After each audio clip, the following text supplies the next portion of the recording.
My name is Pearl Gluck. I'm the director of this film. I'm going to call up some really amazing people that we brought here tonight. But before I do, I just want to say a special thank you again to the Museum of Jewish Heritage. I feel like I came up in this theater. My first film played here. I've been in a number of programs here, and I've had the opportunity to talk to you, the film goers, audience members, museum goers at the museum, and I'm really looking forward to having this conversation with you, with all the people that we brought together to make this film possible. So tonight we have obviously Deborah Kahan Kolb, who is the writer of the poetry, the instigator of this project. Thank you, Deborah, to come up. I also particularly would like to thank Battery Park because one of the biggest commitments that Deborah and I had was to make sure that this speaks intergenerationally and interculturally. So we're very excited to have them as a co-host and enabler of this conversation. We also have Virginia Elwood, who is the tattoo artist, who's here with us today. Virginia. Lisa Gutkin, who is the composer of the music that you just heard. She is with us today. And we've invited Barbara Freeman from Columbus, Ohio. She is a survivor of trafficking and an activist. And has her own organization called the Freeman Project that you'll hear about this evening. And she's one of the reasons that I was inspired to tell the story about trafficking as well. So Barbara Freeman.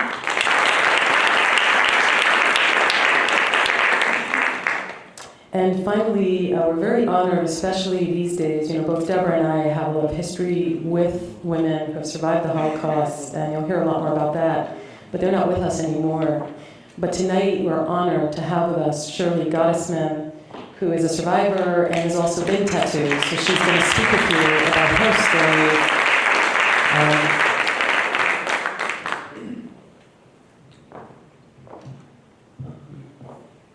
And I also want to do a special shout out to Wagner College for making it possible for Shirley to be with us this evening. So we're going to be seated here at the panel. I want you to think of us as a conversation. We will begin by each of us telling you a little bit about our work. There'll be a little PowerPoint presentation so you can see some of our work.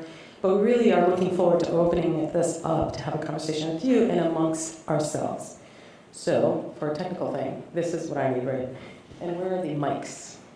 The lovely mics. All right.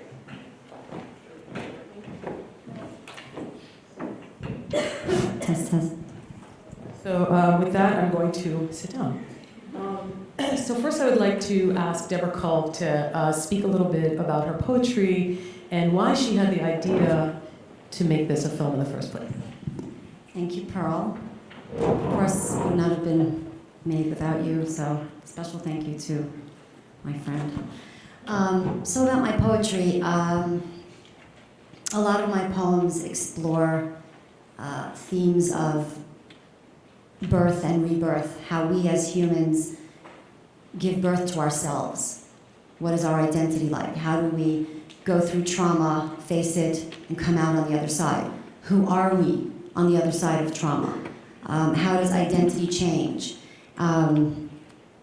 So, there's a lot of self-reflection in my poems. So specific to this project, I grew up as the grandchild of Holocaust survivors, all of whom had a number, and it was the fact of our lives.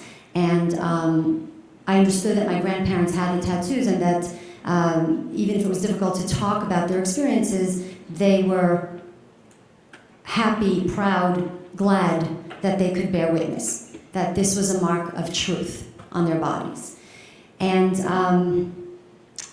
a few years back, my husband's uncle, who was the last surviving Holocaust survivor in our families, he was in his late 80s, he is in his late 80s, and he decided to one day remove the tattoo that he got at Auschwitz. And without making a big deal about it, it just happened. So when I saw that, I was very much taken aback, because to me, it didn't make any sense. Well, what happens to witness bearing? What happens to keeping the marks so that future generations can see and know that it happened? And after a lot of reflection and poetry writing, I understood that he, as everyone does, has a right to own their own body, has a right to decide what happens, how to mark or not mark their bodies. And he said when he did this, when he took the tattoo off, he said, I am done with the Nazis owning me. So he was reclaiming his body, and he was now owning his own body by removing the evidence of his brand. At the same time that this happened, something else happened that inspired me to write this poem, which was a friend of mine who was a middle-aged woman who one day, seemed to me out of the blue, decided to change her name. She had a very difficult childhood, she had a difficult marriage that she wasn't in anymore, and she decided to change her name. And one day she announced to all her friends, my new name is, and she named herself. And I was, again, I was in awe of this, because here is a woman who again decided to take ownership of herself and her life and her narrative. And she gave herself her name, and she was done with the past. So in the spirit of understanding about people naming themselves, owning their narratives, owning their bodies, I wrote this poem. Should I read it? Yeah? I wrote this poem. Okay, I'll read it. We even have a picture of you reading. You have a picture of her reading at the Poet's House. Oh, yes. So that's a picture of Deborah reading. Yeah. Poet's House right next door. This poem, and it went through a few versions, but it's called Renaissance, okay? And it combines the narratives of my husband's uncle and of my friend. A woman I know, an erstwhile daughter, a weary ex-wife, steps up to the counter and tells the barista, large soy latte, please. Name, a permanent ink marker hovers, waiting above the plastic cup. An old man I know, a great-grandfather, steps into the tattoo parlor and tells the artist, I am ready to begin my life. 8 lingering decades carried in his creased cheeks. 5 blue numerals etched in his crinkled skin. He presents his forearm for erasure. Make it disappear, the old man says. This number does not define me. The woman in the coffee shop considers. 55 years assuming a daughter's debt for parents who did not deserve her. 2 decades bent to the burden of a man's name for a husband who never served her. Name? The woman straightens. Grace. She exhales all the years. I am called Grace. So this poem, thank you. So in the, am I on time? I'm good, okay. In the spirit of this awareness of people, friends, family members who are in their own way, each one taking control of their narrative, their life, their body. I wrote this poem when I was preparing for a poetry event to commemorate Holocaust Remembrance Day last May, and I really felt that it would be very powerful to be able to put the story that affected me so deeply, these stories, to put it on film so that it reaches a larger audience, possibly a different audience, for people to be able to visualize what was so visual to me, the number, and then the no number, this absence of this brand that I had gotten so accustomed to understanding what it meant, now is no longer there. So I figured, okay, maybe a film, maybe a really, really short film. And so I reached out to Pearl, who has done a lot of work with, I've seen her shorts. She works with Jewish themes with women, with themes of empowerment, giving voice to those who don't have a voice. And I reached out to her. And that's how the mission got started, with this poem, and then, of course, with other poems. So that's how we started. Yeah, thank you. At some point, I asked Deborah to read the whole version of the original poem. So she did send me that one, and then I said, send me more. And I read After Auschwitz, and for reasons I think that are evident, it became clear to me that through the visuals, we could bring to life what she had written in the poem she just read to you. And then through some of the lines, when you hear the whole original poem, through some of the lines, they would interact, and then you have stories such as Shirley's going to be speaking shortly, and stories such as Barb's, and then Virginia's experience behind the needle, and then bringing along, someone like Lisa who can tell stories through her music. The layers started to form. Just a teeny bit about myself. That's me. It's a much better picture than what you're looking at now. We just wanted to show you a little piece with Lynn there. She's not well right now, so we're going to send up prayers for her, and hopefully she'll be able to make it to our next screening. These are the films I've done. They're all on my website. Most of them, as Deborah said, do work with questions of being raised a certain way, and then what are you going to do with the gift that you're given in terms of your story, whether it's traumatic or otherwise, as an artist. And so most of my films ask that question. And I just wanted to point out that the number that is on Lynn's arm is actually my grandmother's number. Survived Auschwitz, she was Hungarian, and that's 89106.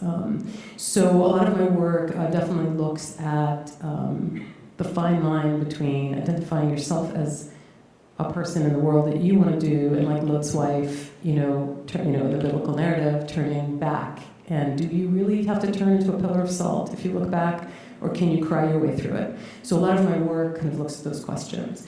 I'll talk more about my films as it comes up. I just want to give an opportunity for these beautiful women to speak to you more. So the one other thing I wanted to just put out there into the conversation, behind the scenes shots. Just so you know, it's a dark story, but obviously we're all inspired and happy to be working with each other to do it. So we all smile sometimes. And then the person I would like to dedicate, and one of the people we dedicate the film to, is Jennifer Kempton. So she started an organization called Survivors Inc., obviously with a K.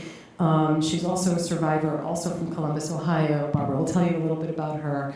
And she definitely was committed to making sure that women who can finally leave the life don't get re-triggered. One of the ways, of course, is the branding, the tattoos that they're forced upon their bodies, like the ones you saw in the film, to get them covered up. So she got a bunch of tattoo artists to donate their time to cover those up on women's bodies for free through her organization called Survivors Inc. So should you want more information, that's the organization. Jennifer has since passed away, and her story and the way that she passed away as well continues to empower women and those activists around this subject and this cause to keep fighting, because it is easy to get re-triggered, and Barbara will talk more about that, and Shirley will discuss why she kept her tattoo on.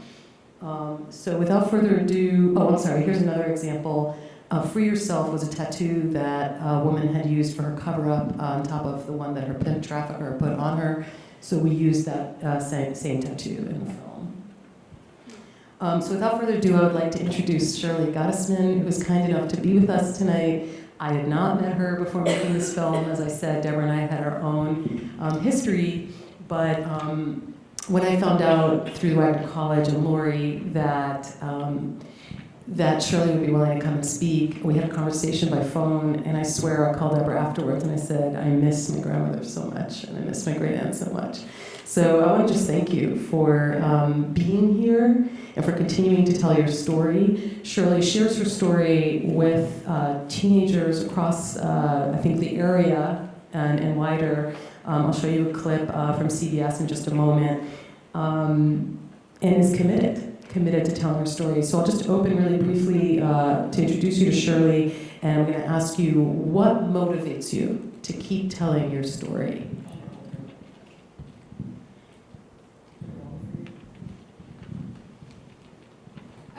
I believe that every story is valid, but that the people should know, the children should know, and they should know what happened. That's what the most important. I'm going to hold my fear, is that okay? Yeah. Okay. That's the most important. They should know, and I know my grandchildren ask me, Bobby, what is that? So, but when they are small, it's very hard to explain to them. But it's very important. All the people and all the children should know everything what happened. And so I'm going to share with the audience behind you. I don't know if you can see, we took the drawing from your grandniece, yes? So not only is she touching and teaching children she does not know, but her own grandniece, I believe, made a drawing of her, as you can see behind me, of her tattoo as well. That was in Johannesburg. She did it in Johannesburg? Yeah. I'm going to go to the next clip. It's going to be your story on CBS. We end tonight with an inspiring story. A survivor talks to students about the horrors of the Holocaust so no one forgets. You didn't know if they're going to kill you the next minute or not. You were always ready. At Intermediate School 61 in Staten Island, 92-year-old Shirley Gottesman tells the horrors of the Holocaust in vivid detail. You cannot forgive. You'll never be able to forgive because it was so barbaric. In 1944, Gottesman, then 17, was separated from her family, taken to Auschwitz, and forced to work inside a crematorium, where she found her mother's shoes. I just said, she is dead. I knew she is dead. Gottesman now spends time in schools talking to students. A recent study found 2/3 of young Americans could not identify what Auschwitz is, the Nazis' largest concentration camp. No, I did not know what Auschwitz was before this. 13-year-old Zaria Lewis and Ariana Soto. I didn't know much of it. I knew the general gist of what happened and what was going on, but I never really read into it. This whole experience has been very meaningful for me. Journalist Shira Stoll helped set up the sessions. Anti-Semitism is on the rise, and I think that if they don't learn it, history is bound to repeat itself. Stoll shows her documentary, Where Life Leads You, You were full of lights. You didn't bathe. to give students eye-opening eyewitness accounts, including Shirley Gottesman's. If they wanted to hit you, they hit you. If they wanted to pull you, they pulled. A survivor sharing her story to inspire and never forget. You've inspired all of us to treat each other equally and accept others, no matter what religion or ethnicity they are.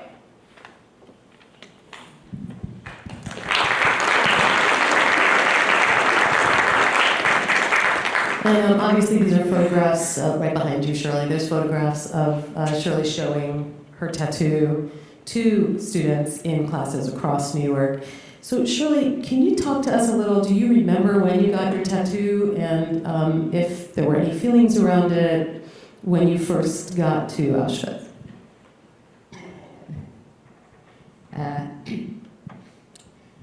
I arrived to Auschwitz, and about the third day after I arrived, they said, stand alphabetically. So we stood alphabetically. My main name is Berger. So then they came, a couple, whatever, the German, and count up, I don't know, let's say 100. I don't know exactly. So we counted up, a lady came, a soldier and a man, and they took us to the tattoo parlor. They took us to the tattoo parlor, and they took some, they had the name and from where you come, just a little bit background. And they gave me the tattoo. After that group was finished, they took us right away to the crematorium near in back of 4. And there was a big pile of shoes. They were up to the top of the building. And we had to sort them out and to pair them up or whatever. And so right away, the same day I went to work. And it just happened that I knew right away about the second or the third day what happened because I saw it. And I found my mother's shoe in the pile. I knew where she bought it in which store, and I knew that she is not alive anymore. How did you know that? How did I know? Because she wore those shoes. And then she had, we were 3 little sisters, 10 years old, 5 years old, and a year old. In no way a woman with the 3 little children would be left. I mean, she was still just in the early 40s.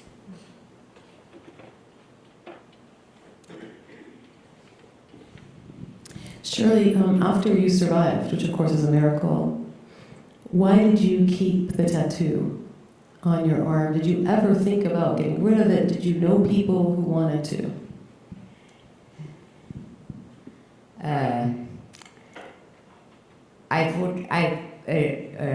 The people, my friends and everybody, never took out their tattoos. Everybody had it and they lived with it and they died with it. And I never even thought of it to removing it. I know very few people, maybe from the whole group that I was or knew, maybe 1 or 2 removed them. Also in the later years, when they were about 70 or 80, but not when they were young. So it seems that, and they do want it to, families should know, and they do want it because to us it was no shame. To us it was a life. When we spoke earlier, you talked about why you kept yours on. Do you remember what you said to me? You had talked about how you wanted to make sure to show it to... Do you want to talk about that a little? Yeah. Well, I did want everybody should know, and this way, if you have a tattoo, everybody asks you where you were, what did you do, what you saw.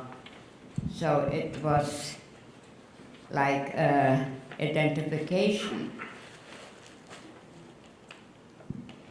And do you think as a woman, did you have any particular feelings as a woman having this tattoo, as a female survivor of the Holocaust? You talked about your mother and how she didn't survive. And you did survive as a woman. And I happen to know that you're a great-grandmother a number of times. I thought maybe you can tell us a little bit about what it is like to be a woman who went through this experience and survived. Well, we didn't look at it because we were a woman. We survived. We were survivors. I mean, we survived because of people that had were in the, but they all depended what they do, what they worked, or how they were treated. If you have a little extra food, you did survive.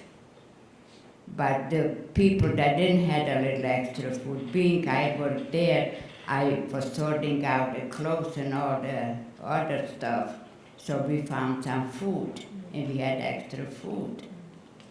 But people that were in the camps, and they were just on that ration that they got, they didn't survive longer than 3 months.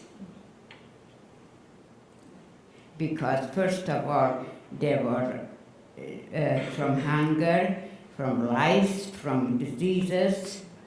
There were all kinds of diseases because these people never changed clothes, never washed. They slept together 10 and 12 on bunks. And in no time you had got a disease. Just the one that had a little bit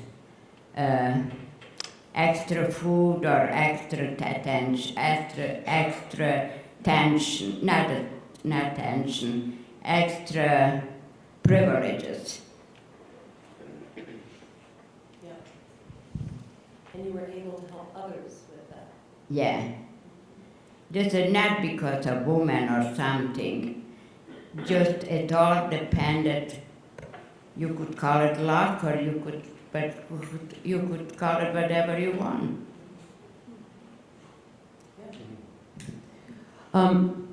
These are very harrowing experiences, but I also think you have an inner strength to be able to share it over and over again, to tell the story.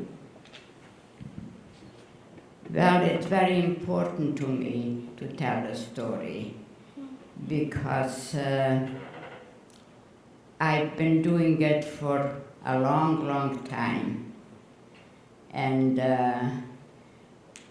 meanwhile, you explain other stories with it, and they understand more.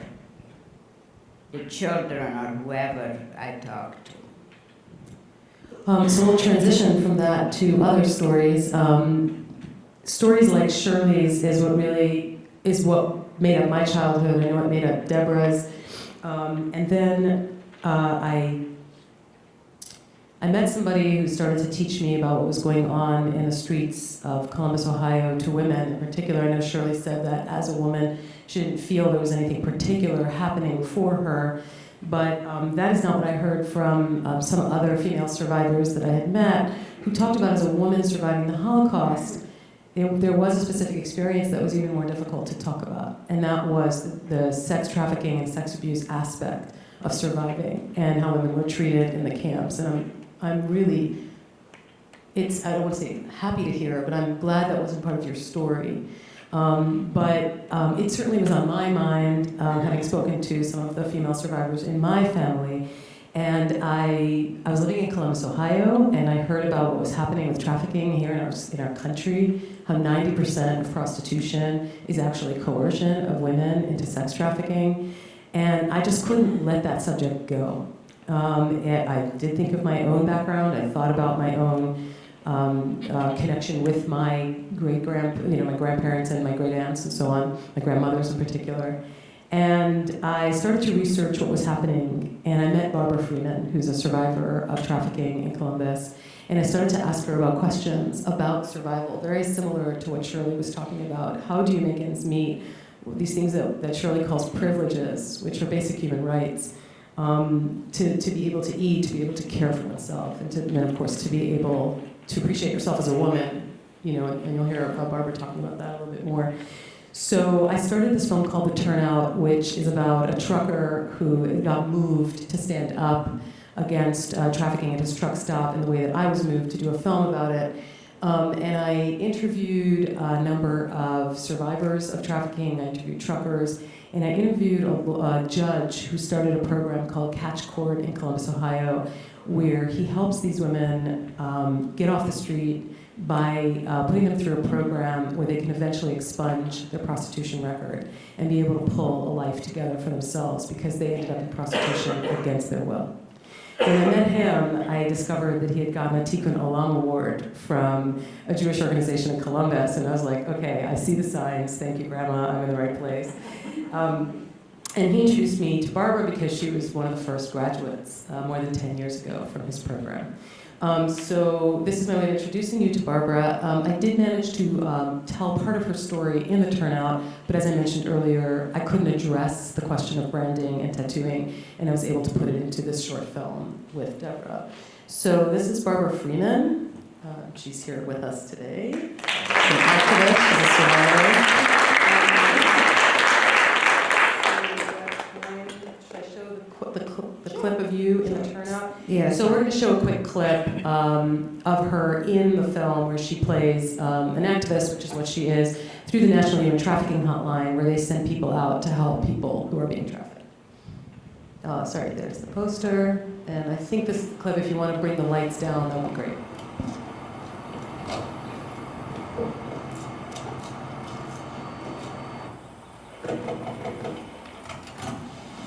Hi, I'm Barbara Freeman. May I come in? No, please. No, it's not police, it's just me.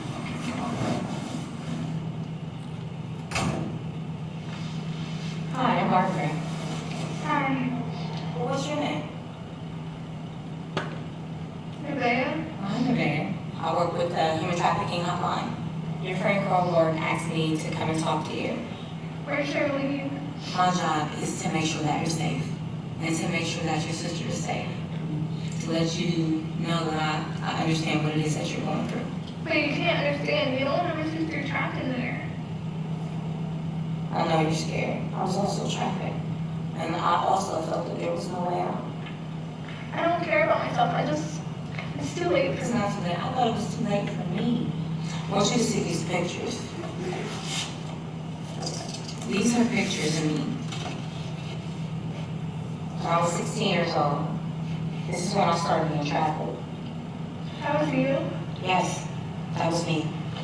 I've been raped 23 times, beaten, body found left in the bushes, kicked in my head 16 times, steel-toe boots left in the hospital. Didn't know if I was going to live past 2003. I just want to let you know that I do understand what it is that you're going through, and I want you to be able to trust me. So let me tell you what's going to happen. We're going to have to make a phone call. I'll be right here with you. I'm going to be by your side. I'm going to take every step with you. But will my mother be arrested? Yes, it's best for your mother to be arrested. Otherwise, nothing will change. And that's the way we're going to keep your sister safe.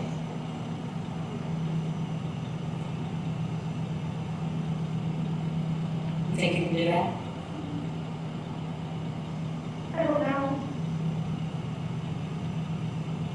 And we say, can't only use against the court of law. So the film itself looks at the realities of trafficking in the United States and how it's attached to poverty and addiction and interfamily cycles of abuse and violence. And I think for people like myself and Deborah and others here on stage and amongst us here, you know, when we have history like we do, we come with the knowledge of how important it is to stand up. And so I was very moved that that Barbara was willing to be in the film, and also is an activist herself. She'll tell you a lot more about what she does. Barbara Freeman. Thank you. So not every day do you see someone in person that has been a part of human trafficking. You turn on the TV, you see a movie like Taken, and you just think that that's it. Well, until I brought in my story in Columbus, Ohio, they were so aware that it was just prostitution until I was educated that it was human trafficking. So at the age of 13 years old, I was being coerced, which I was by an older man. I was given gifts, I was given diamonds, a lot of money. He was telling me all the good things that I wanted to hear. And as I continued to seek out this person, which, you know, I was in a dysfunctional family, you know, so my mother wasn't able to pay attention the way that she should have paid attention. And neither one of my parents was educated about anything that goes on in the streets. The school wasn't educating us. At the age of 16 years old, this man turned me out to drugs. My parents asked me to leave the home. Not knowing where I was gonna go, walking the streets of Columbus, Ohio, I ended up being kidnapped at the age of 16 years old and taken to an apartment, and I was trafficked all the way to the age of 33. In this life, a lot of horrible things happened, but one thing about me is I always was very spiritual. I carried God along with me, everything that I went through, and I knew that my parents didn't grow me up to be this way. I wasn't taught to be this way, so I knew that I was going to make it out. I just didn't know if I was going to make it out alive. So that was my prayer every single day to God, is that I did not want to die this way. I ended up starting having kids. I was not a good mom. I wasn't able to care for my kids. So my mother ended up raising my kids. But I can tell you this, it's through the whole experience that I went through, I wouldn't change anything that I went through today, because I wouldn't be the woman that I am today. I got branded, but I was branded in a whole different way. I was branded with a frying pan on my bottom. So that skin grafts that had to happen. So that was their way of branding. I didn't get tattooed or anything like that, but I do work with some of the survivors that I work with today that are branded. And Jennifer Kenton, like she spoke about in Columbus, Ohio, started a nonprofit organization. She passed away a couple years ago. So I thank Pearl for continuing to honor her in this way with her films. But it was very sad what I went through, because people, they just wasn't educated about it. And so I'm so glad today that we're having these type of events. I go in schools, I speak to students, I train law enforcement, I train doctors, I train them what to look for, and I train them what it is. And I'm just so glad that women like myself are coming to tell their stories or to tell their way that they're being activists in this, to let you know that this really happens. We have our youth, we have our children growing up today, our grandkids, our nieces, our nephews. No one is exempt from what's happening. No matter how you raise your child, no matter what neighborhood you live in, no matter how much money you got. No one is exempt to this, So it's very important to get that out. Even though I went through what I went through almost 11 years ago, April the 8th, I'll celebrate 11 years free from human trafficking. I'll celebrate 11 years free from the drug that they had me addicted to. And it wasn't just me being rescued, I was delivered. I was delivered in a spiritual form. I questioned God. I felt like there was no one else to question. I questioned God about some stories I read in the Bible.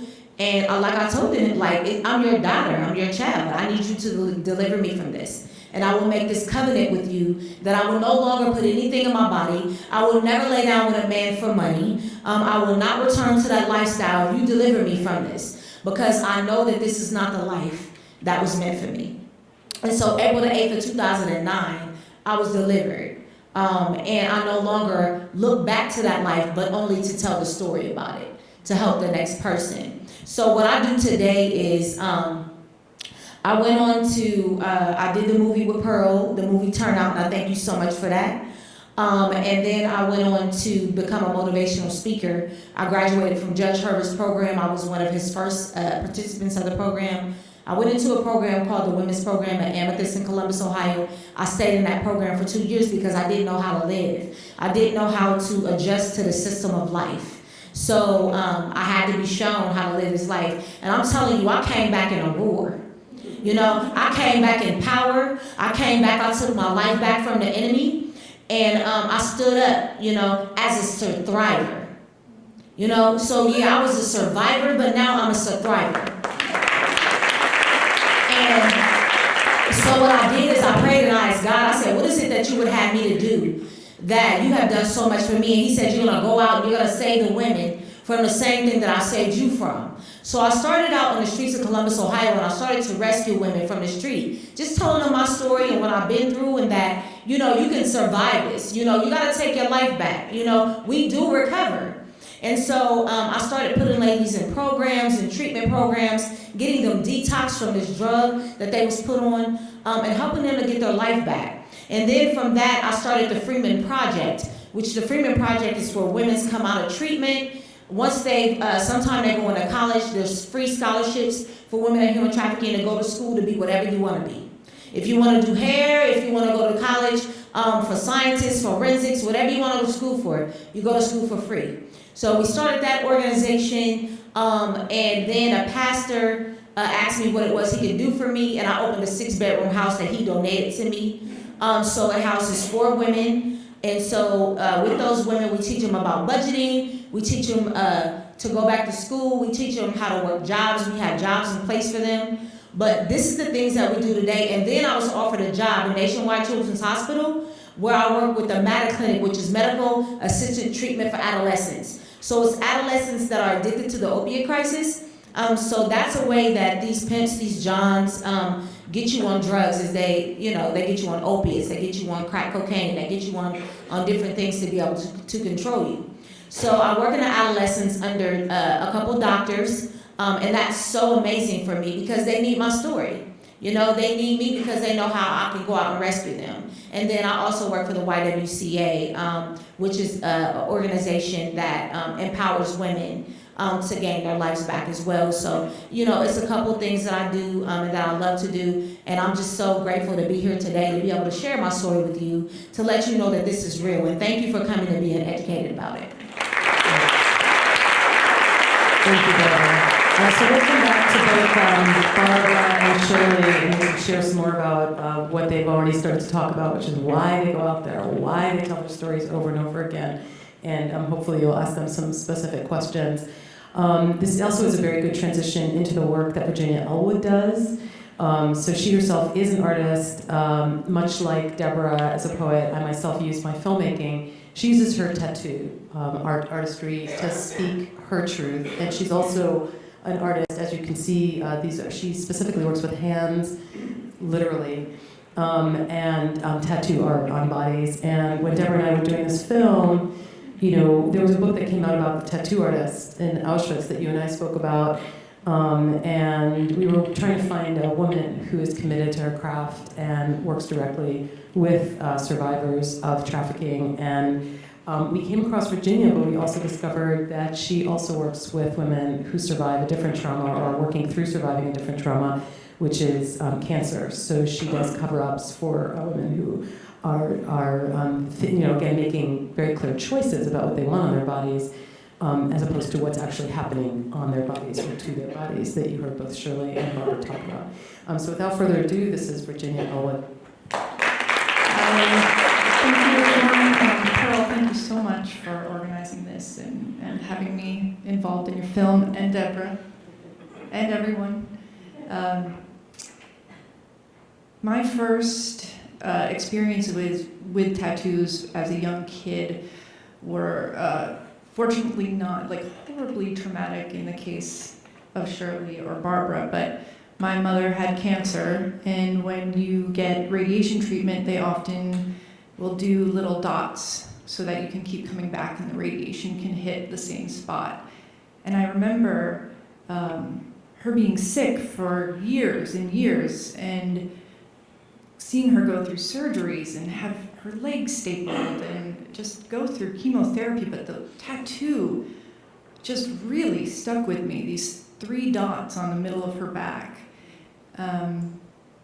I don't know why. That was more horrifying to me than her illness. I think it was a way for me to be able to distill it into a smaller kernel and kind of understand it and hold it. So it is sort of strange maybe that I was attracted to tattooing in the first place, but as someone who's also survived childhood sexual abuse and rape as a teenager, I found it very important to try to take back some control of my body, and I had done that in a lot of different ways.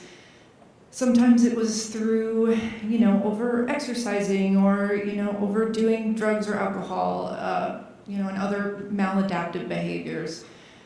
For me, what helped me really grow and gain a sense of myself as a human and to be able to start thriving, as you said, instead of just surviving, was starting to get tattooed. And I got my first tattoo when I was 15. It was done by a one-armed biker in upstate New York. Yep, it's covered up now, but and yeah, now I've been tattooing for almost 20 years. I own a shop with my amazing wife, Stephanie Temez, who's been tattooing for 27 years. And together we have a really wonderful, wonderful group of caring people. Everyone at that shop on their own is dedicated to, helping our clients in whatever level of, trauma or not that they're in.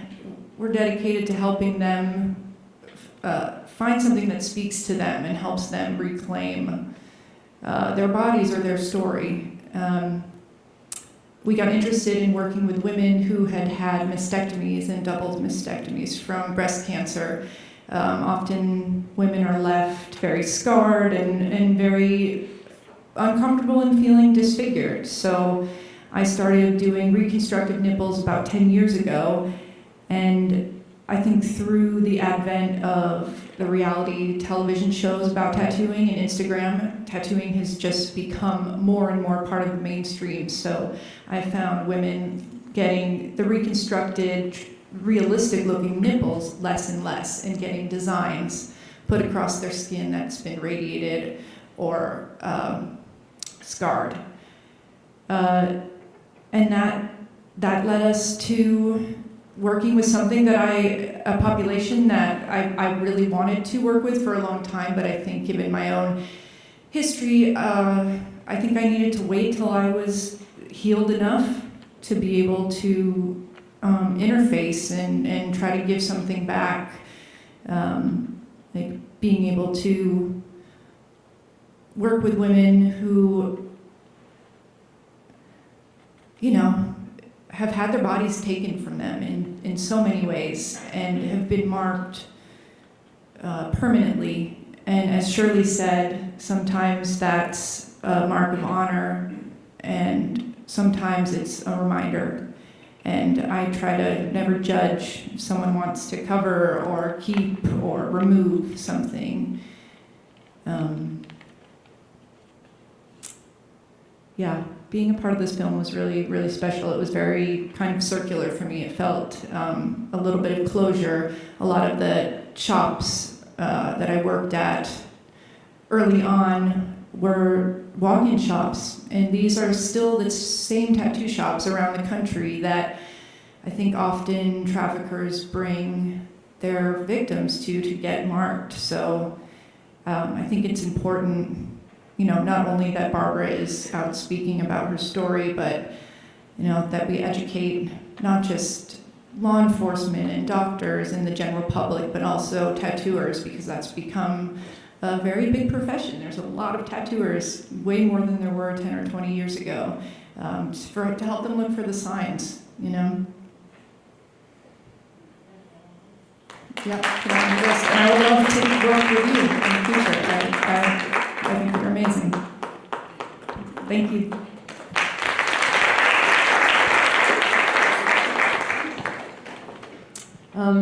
And for those of you who don't know, if you do know, forgive me, but I'm about to spell it out. You know, in making a film, there's so many layers to the storytelling. As you can see, there's what we call the initial sources, like Shirley's story, like Deborah's story. I'm sorry, like Barbara's story. And then there's the art and the aspirers, like Deborah, who make it happen, the poetry. Bringing amazing people on set or in front of camera, like Virginia. But then when we're pulling the story together and how you get the visuals to speak to the poetry lines themselves, and how you stay true with integrity to the story behind it, for me what was important is not only the editing, but also to push the editing forward, was the music. And I've worked with Lisa Gutkin before on a film called Summer, and it just elevated the film tremendously. You might know her work. This is Lisa right here. You might know her work. She's one of the members of the Cosmetics who got a Grammy for their work for a Wonder Wheel. She's going to talk more about that. And she also worked with Indecent. She is the musical director, one of them, on the Tony Award-winning Broadway play Indecent. So you may know her through there. So of course it's no wonder that I called her, and she'll tell you what happened when I did, because again, it's like that certificate that Judge Paul Herbert had in his office in Columbus, Ohio. It was the universe looking down on this project and saying yes. So one of our last speakers here on the panel before we open to all of you is the woman who helped thread all of this together, these intense stories with the pictures and the poetry with her original composition, Lisa Gutkin.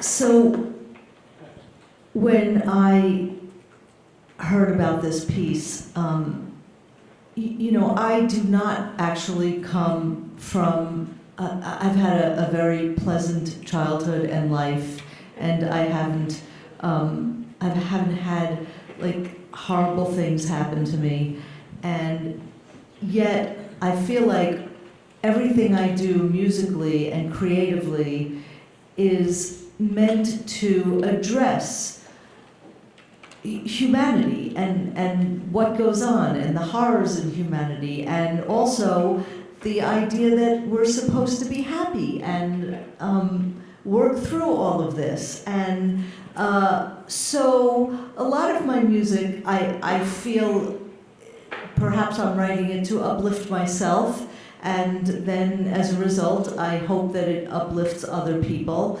And you know, the Klezmatics are a very socially conscious band.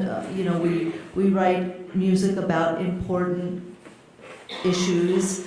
And then I got to write the music for Indecent, which also addressed some very, very important issues about how people are seen in the world, and racism and classism and all kinds of isms.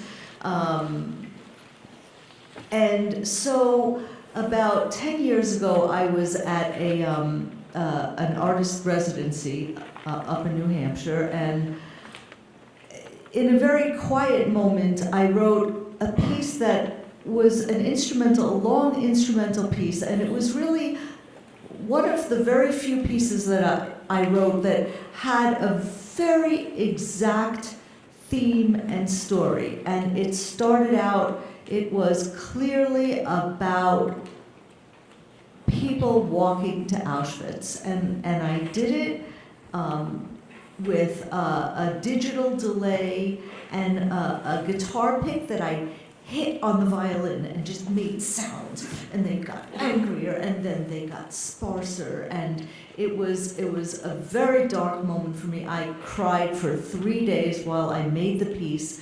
But what I was trying to figure out is, how do we as a society become uplifted after this horrible history? And so the music has very specifically like little moments of brightness coming in and out, and darkness, and like it just couldn't be more perfect to pair it with this poem. And when I heard the poem, I was like, oh, Pearl, we have to use this piece. It's been in my archives for 10 years. And I just thank you, because it needed this. This is the rest of the story that was being told in this. So I thank you for using this piece. Actually, I just remembered, this is the first time Deborah's hearing this. I just remembered, Deborah, I actually have a copy, and I will give this to you, of Lisa, I think, reading the poem to the music in the full poem as well. So, did you want to say something about your version of the piece of music that you wanted to share with us today, or do you want to?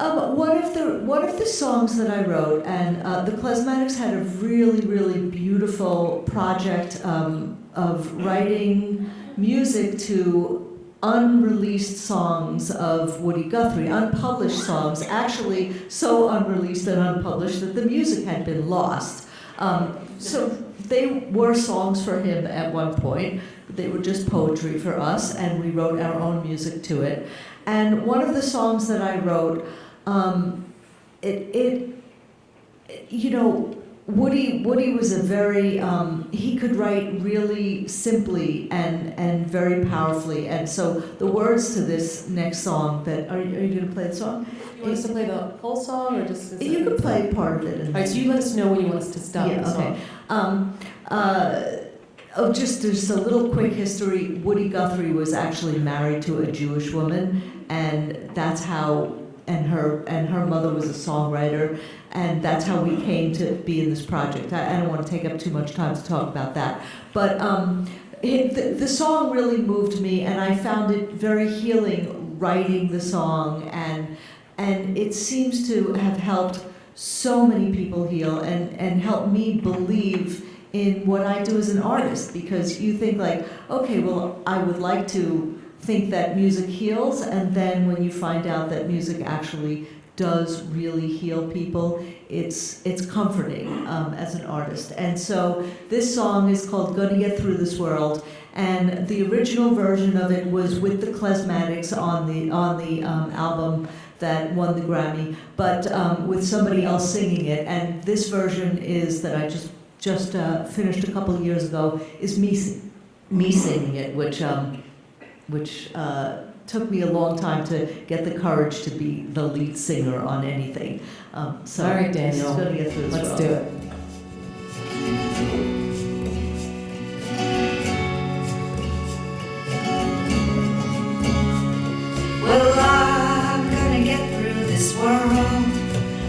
I can, if I can.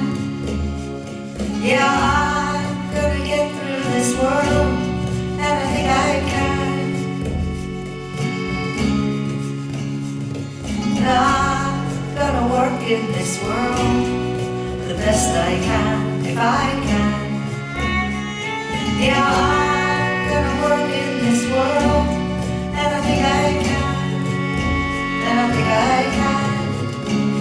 I'm gonna get through this world, get through this world, if I can. I'm gonna work in this world, the best I can, if I can. I'm gonna get through this world, the best I can.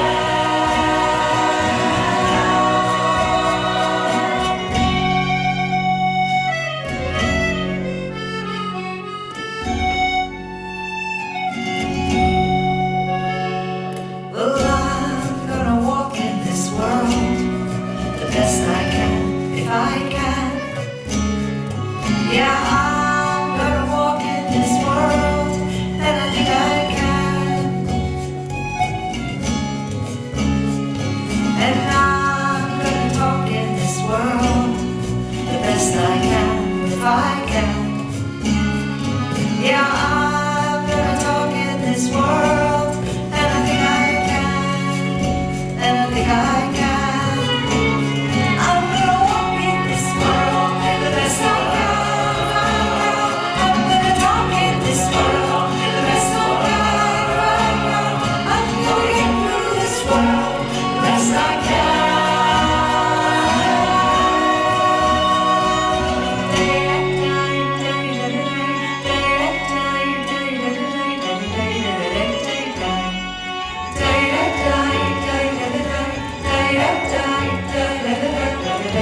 Thank you, Daniel. Thank you, Lisa.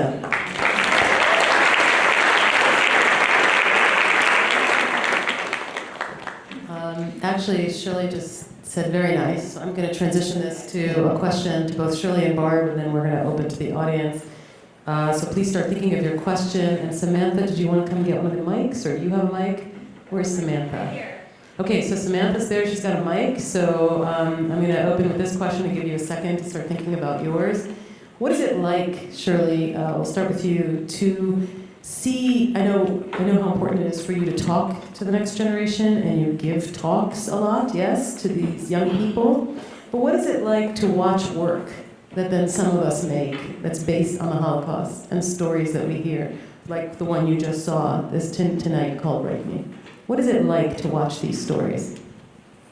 Other artists making work based on your experience.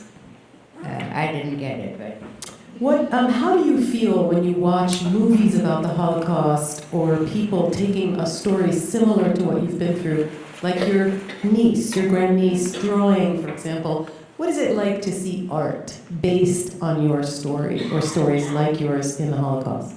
I think it's very nice because they have the talent, and that's gonna stay forever. What about you? What's it like to see art based on stories like yours or yours? I just think that it's amazing because it continues to educate. And it continues to show us that people are compassionate about this, and not everybody is turning their nose up to it. It's just like, to be aware is to be alive. So I do appreciate the art, the music, the films. I do appreciate everything behind it because this is real, this is life. And it's not just our generation, it's generations to come. So I mean, it helps us to write tougher laws, for tougher penalties for things that happen to people. Like, I think back in the days, like, they just thought it was just so a part of life. Like, nothing was wrong with it. They thought nothing was wrong with seeing a young girl walk up and down the street. They thought nothing was wrong with it. Something is wrong with that. And someone needs to start asking questions. Someone needs to start bringing recognition to it, so that we can to start to see results. It's not right for someone to get branded, it's not right to be owned by anybody. I think that's for your husband, you know. Or wife. Or wife. Or Husband, yourself. Husband, wife, yourself. You have the right to yourself. If you don't want to give yourself to somebody or you don't want to belong to somebody, you have a choice of that, you know? And that's the most important thing, you know? So just know that I do write laws also. I work with the senator, I work with the governor, I work with the feds, the marshals. I work with everybody. So I do detective work, you know, to make better laws, to protect those. I'm kind of undercover, so none of you guys are in Columbus, so that's okay. My boyfriend, soon to be fiance, he know better than that. So, but this is, it's very inspiring and it's powerful. It's great empowerment that you guys do what you do, and thank you so much. You go into the schools, that's very important, you know, because you're reaching the young generation, and that matters because guess what? You should try to reach the young ones too. Yes, ma'am, I go in schools. I've been going to schools for 8 years. Little ones. Little ones. They didn't want to let me in at first, but see, I knocked down doors. And you just make it like a story. Yes, ma'am. Yeah, but I also teach them how to carry themselves, how to respect themselves as well. So, Yeah, but I thank you so much. You're welcome. Thank you. And I thank you for covering those numbers up, those names up. Thank you so much. And thank you for the music. Thank you for your poems. Thank you for your films. Thank you. Well, we're going to see if someone's got questions for you. So, questions from the audience. Got a question up there. Okay, I see a hand. Hi, I have a quick question for Barbara, Shirley, and Virginia. So I know that all three of you have had a traumatic past, and I want to know how that has impacted who you are today, and what was the most important lesson you took from that?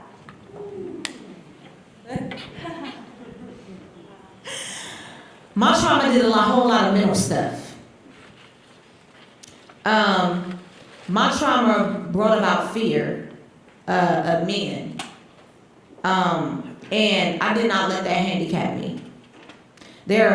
Don't think men or we talk about human trafficking, that all men are bad, because it's not.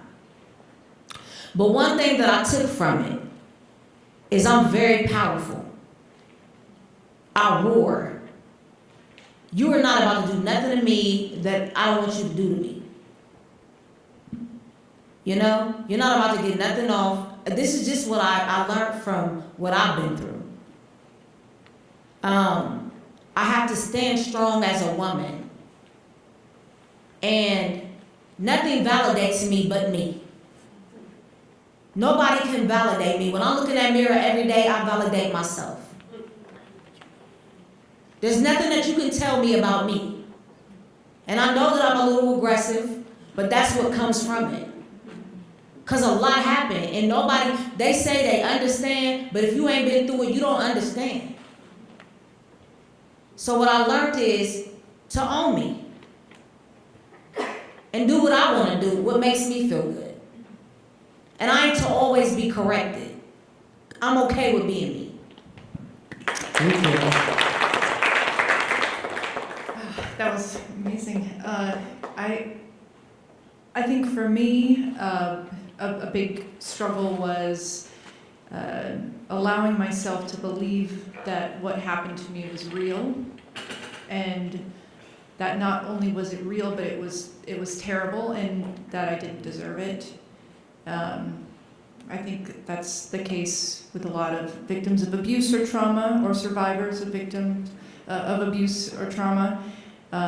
You don't want to believe that someone could do that to you, so you internalize it. And I spent a lot of years dissociating and compartmentalizing. I thank my close friends and my wife, Stephanie, really for helping me, giving me the support to allow myself to kind of break down and rebuild myself back up in a stronger way with a foundation. Having art in my life has been massively healing and helpful, and being able to use that art to hopefully inspire and help other people is how I've healed. Shirley, do you want to answer that question? Should I repeat it? So in addition to, we were talking about physical markings, she was asking about emotionally, what has marked you the most and what gets you through? Well, I was only part of the 6 or 10 million people that perished. The only thing that kept the place where I worked, because we had a lot of, we were more informed about the whole thing like the rest of them, and we used to talk about it between ourselves. Will they let us live because they shouldn't have witnesses? Will they last minute kill us? We had different scenarios always, and the reason it was only because I had a little bit more food, and if you don't starve from hunger, then it's already an accomplishment.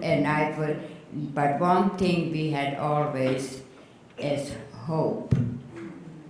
Hope, and what's going to be, and some people that I knew there said, we are not going home back to Lithuania.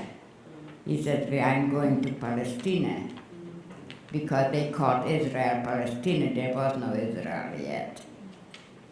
And so that's how we were talking about it, and that's all. But I was just one of those, and it just happened that I was lucky I got in that place. This is just sheer luck. Thank you. I wanted to add something really quick, because I know I talk very strong, and it's just me. Sorry, it's nothing. But I just wanted to say that men, young boys also are trafficked. So I don't want to make it all about women. Our young generation of men, boys, are being trafficked, and they're victims as well. So it's not just a woman anymore, it's also our children. Sometimes it starts inside of the home, and it affects them. So I do have a compassion for young men and men that has gone through some things, because women are not the only ones that go through things. Men also go through things as well. You know, so sometimes we want to say us, but it's not always about us. It's also about the men too. I'm very compassionate. I just know the ones to be hard with. So I just wanted to say that it doesn't only affect the women. It also affects men too, you know. And then, you know, we see them come up in a certain way, and, you know, some people want to pass judgment, but nothing is to be passed judgment on. You know, there's only one person that should be judging. So I just want to say that, you know, I'm heartfelt with the things that men go through. I really am. You know, it's one thing for a woman, it's another thing for a man, because you are our backbones. You know, and we need you to hold us up. You know, we need you to support us and to show us different. Show us different than what, you know, those ones out there that are losers are doing to us. You know, be that better man and be that better person for us, you know. And the same for women, you know, be that better woman for that man. That's very important. Thank you. Anyone have a question? Yes. Thank you. Yeah, I have to say that you're all such incredibly strong and inspiring women, and I really thank you. Having grown up with Holocaust surviving parents and grandmother who couldn't speak about it, the fact, Shirley, that you share this story with so many people and teach young people is very it's hopeful. So actually, this question is for you, Ms. Sorry. Barbara said, sorry, I was saying Ms. Freeman. You are like a one-woman army right now, getting out there and getting those laws changed and everything else. And you spoke about how you're helping other women, you know, getting them resettled and getting them stronger. Are there other women who are joining you in this fight to tell their stories, to help change the laws, and to help get things? Yes, ma'am. I have a whole crew.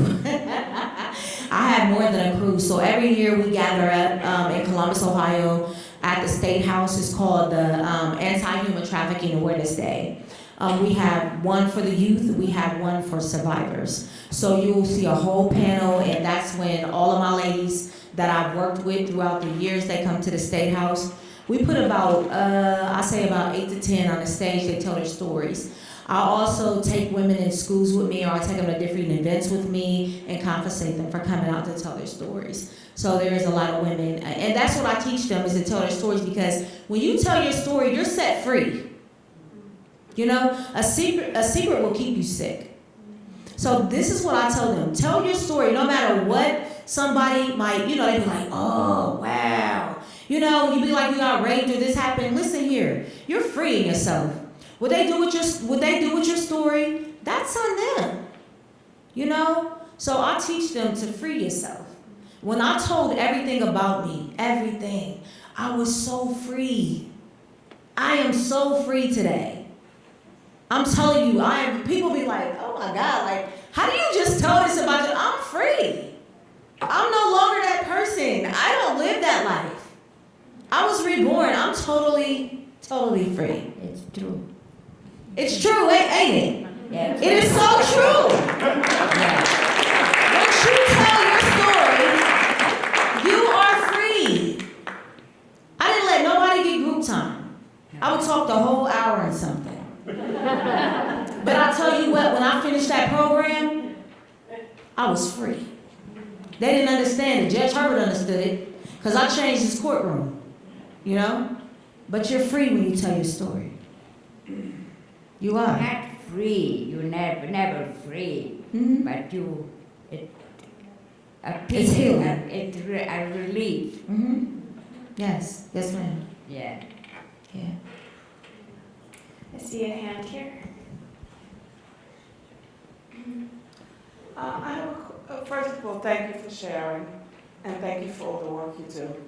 My question is to Shirley and Barbara. What do you tell teachers or even young parents? Okay, I'll speak about my own experience. What do I tell my daughter that I think that her children should really know the truth about sex trafficking, because I have a teenage granddaughter who thinks she's all that. And Shirley, as a second-generation survivor, so that my children's grandparents are survivors, yet they don't want the little one to scare the little ones to tell them like what really happened. So my question to you is, what would you say to somebody like that? Or what age would you even say that they need to know?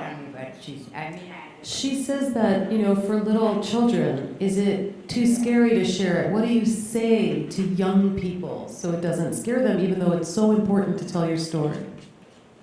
In other words, she's looking for advice from you on how to tell the story. She, wait, give me a minute. What does she should tell him the truth.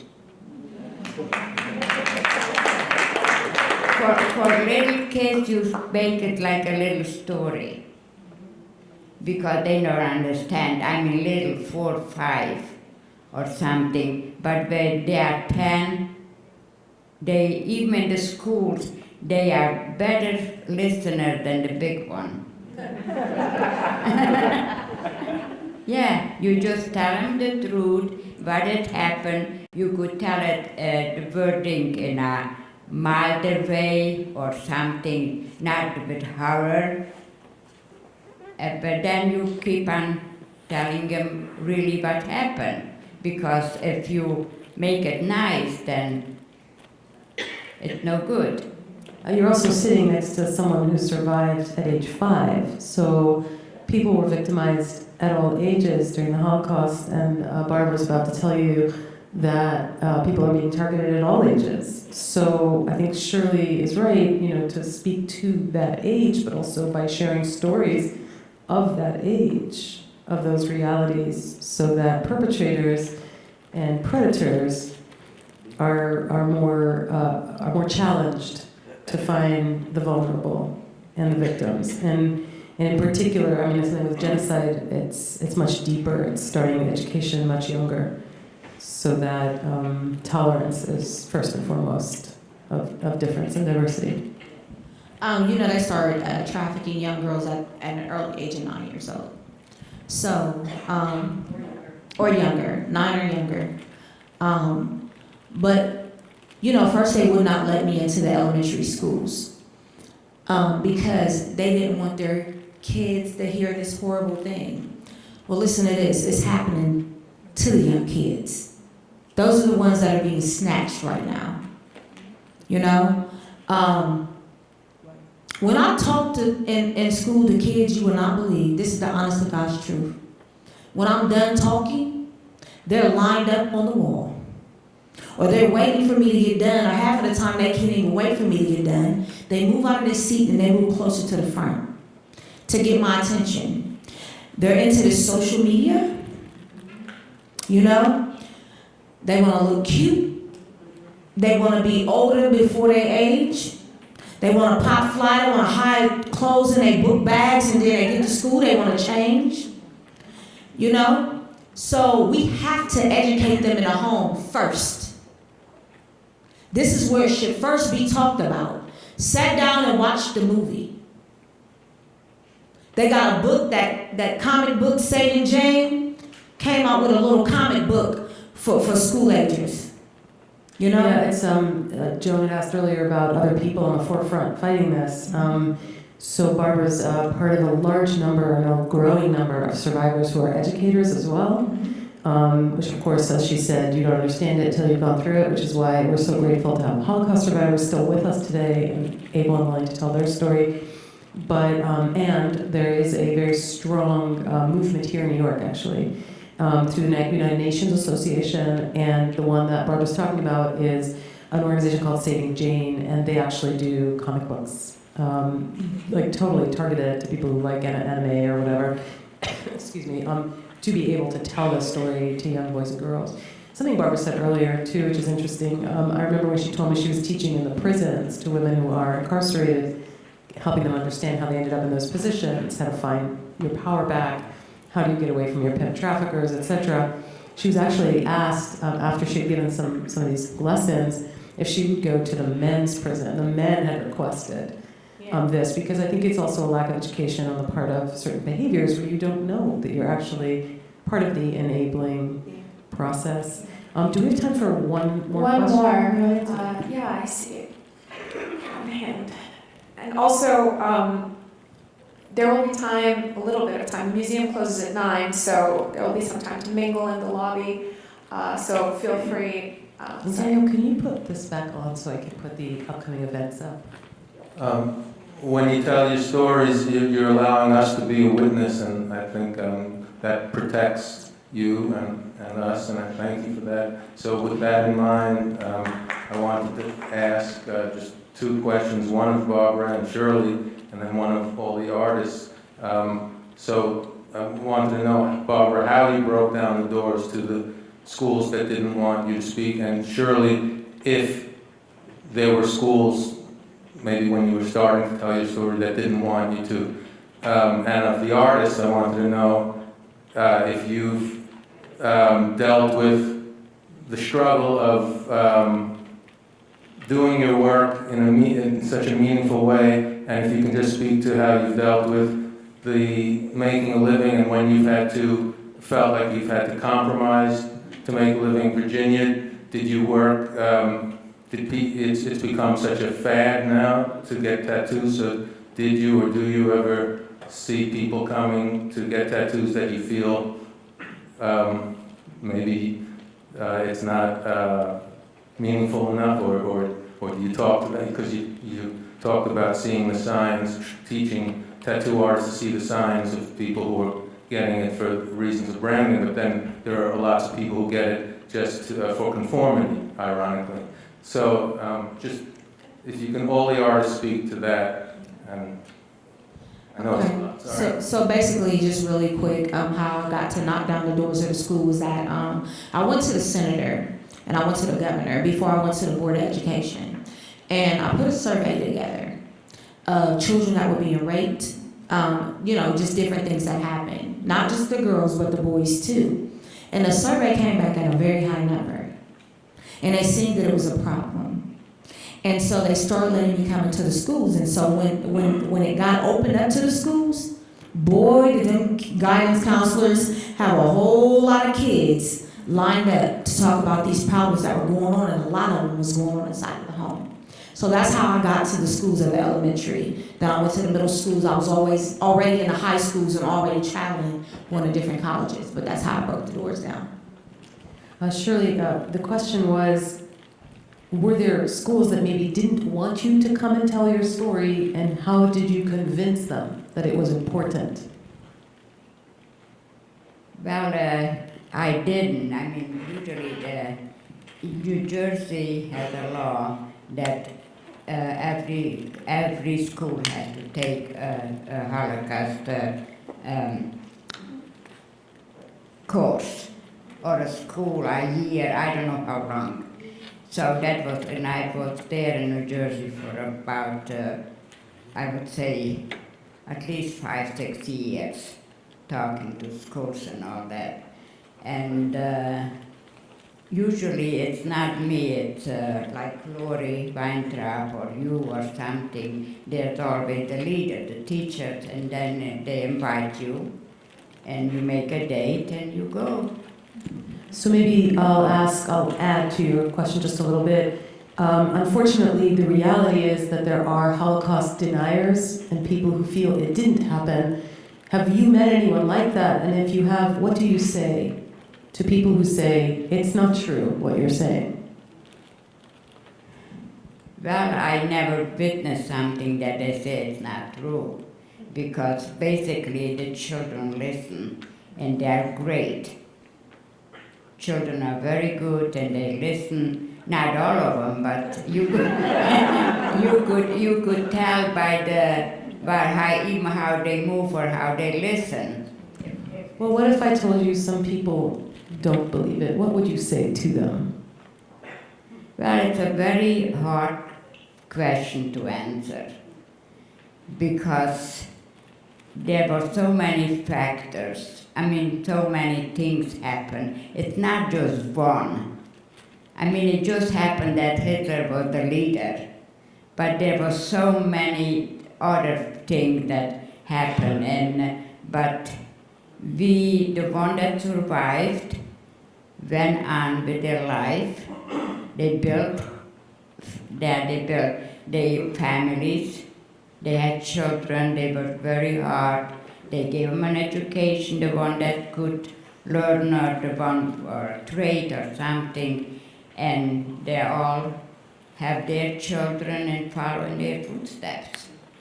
It's beautiful. Thank you, Shirley. So I'll try to make this one quick too. Tattooing, has been around for a really long time. It's seen a surge in popularity over the past several decades. Personally, for me, I don't make a judgment on what someone wants to get tattooed. It's not my call. I try to guide them artistically, and if I'm not the best artist for them, I try to find someone who can do their tattoo for them.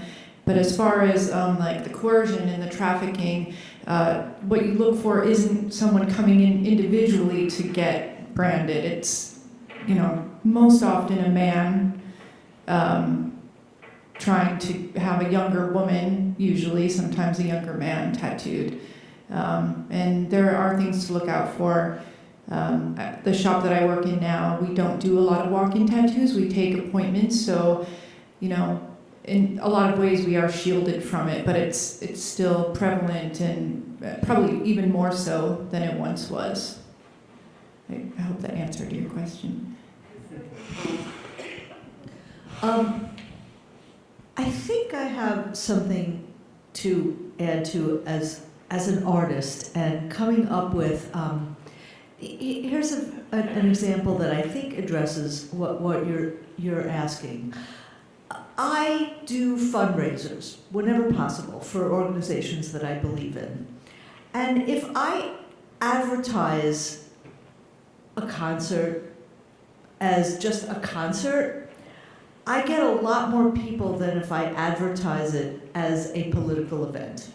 Now, that's perhaps because I'm not that well known as an activist. I mean, there is like a huge following for really strong activist artists. And so I find that sometimes I will try to do an event or I think it's the same thing like if when you write a song and it's too pointed to what the issue is, you lose certain people. So I think as an artist, if you want to get people to think a certain way, or you want people to even play like Indecent. I mean, it made it to Broadway. It made it 4 months on Broadway, which was really, really quite incredible. And kind of everybody thought it couldn't because it was sort of too important an issue. And if you want to get important issues out as an artist, the art has to be really good, and you have to, I think, really focus on the art, and then that brings people around to be comfortable enough to think about the issues that you're trying to portray. Like Shirley said, you have to have the talent. She said, I think it's true. I think you have to focus on the talent and the art, and in terms of the music, that the music needs to make people feel comfortable, so that they can intake what is being given to them. And Deborah, this is amazing. I just want to thank again the museum and Battery Park for having us here, because for all of us to sit here and talk about why we did our work, why we all came together, how we take an issue and turn it into art, and then bring those women who have actually shared their stories, in some cases literally, and as a communal voice. What is it like to see your poem come to life like this, both on film and in a conversation now with all of us? Thank you for giving voice to that, because I was feeling a little overwhelmed, because what started a few years ago as a poem, I create my art, I write in response to what I go through in my life or what I see around me in the world. And what started off as a poem after Auschwitz, which is basically a call to poets to write about people who don't have a voice, to give voice to the voiceless, people who are not around anymore. We will not remember them unless they are written about, unless we have something to remember them by. And it was a direct response to the Adorno, debate. Writing poetry after Auschwitz is barbaric. What does that mean? So that's another night. But making the art, the push for me or the struggle is, I want people, not just people who know about the Holocaust, not just because that's preaching to the choir. I've had people tell me that, well, I know about this already, but to broaden the audience for these stories, to get the word out for educational purposes, but also I think that if you're educating people in an art form, you might get more interest. People are going to sit up and say, I never knew about this, or what does that mean for me in my life? And so we've taken this one poem and have now created something completely different, larger, a conversation, many conversations about it, and it's I feel very blessed, very overwhelmed, but yeah. That's a good transition into the upcoming events. So Deborah's going to be running a poetry workshop with Jennifer Jean and Cornelius Eady here in New York.